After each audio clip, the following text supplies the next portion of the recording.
zinga asaba nti ne badansa bafiibweko ne badansa bateekebwemu amaanyi abadansa bano by the way contributing kinene ku industry if we didn't know tuina abadansa abenjawulo tuina abadansa abakabi tuina aba Masaka kids tuina obwana obwa ghetto kids tuina mukwano gwange n'abalala bangi Edwizi dansa no wakabi era nga avuddeyo kubanga tina yayogera ko agamba bambi daffe tufiibweko tukoze kinene mu industry atubeeramu mu nnyimba zammwe ne tuzinyumisa n'olwekyo nsuubira ekintu kino nakyo yanditadde into consideration ne balaba ekyokukolera abaana bano katulabe embozi eno ane bigambo bya Edwizi nga yabadde avuddeyo kwogerera ku badansa byawuma tetwakulabyeyo oba wuma gy'otamanyi wuma nkimanyi bulungi nnyo era nange simanyi ne nange opinion yange yabadde nti kati jjukira twalabye vampino nga yakikirira yesimbye kuwakikira dancehall febusi kubakikirira hip hop n'abalala besimanyi ne bakingisange besimbye kuba president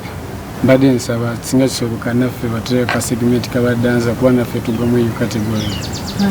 bannaffe batukole ka office awo badansa bakataddeyo kyemmanyi gwa dansa ngaffe tulina Uganda Dancers Association UDA naye ndaba wano ku muuma wasava nnyo ndaba kale balina ekirooto balina ate omanyi amaanyi amatono bwe geegata n'amaanyi amanene ekintu kisobola okuva mu kifo kubanga mwana twagala industry yaffe ekyuke kitegeera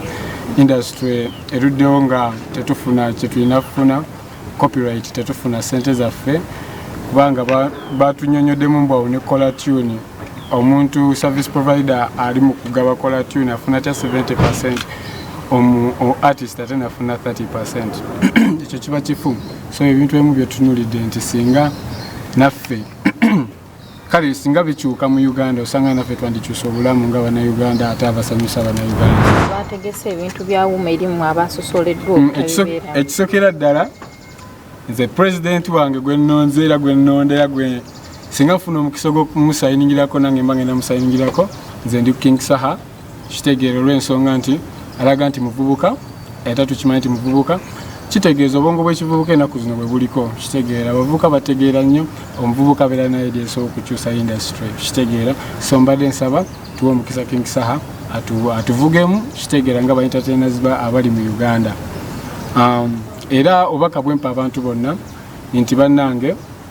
dance wa Uganda banange temusulira nnyo kitegeera tutekamu amaanyi kuba mwana ffe muli mu video zammwe kitegeera wadde tetuli recognized nti nekyewuunyisa nti awards zatuusewo awards eza entertainment mu Uganda mazima ddala nga tibakategorize yadde dancer n'omu yadde choreographer they don't know omugaso gwa choreographer y'omuntu abeera mu video n'agamba kati wano wateeka kino ekigambo tulina teekawo mu bweti oba omubiri gwo kagutambule bwe guti oba gestures zo zibeere bwe ziti tubadde tusaba bonna bateeka awards e Uganda muli kutandika okurecognizing dance kubanga mwana tusamu kinene oku entertaining abana Uganda ate we are good entertainers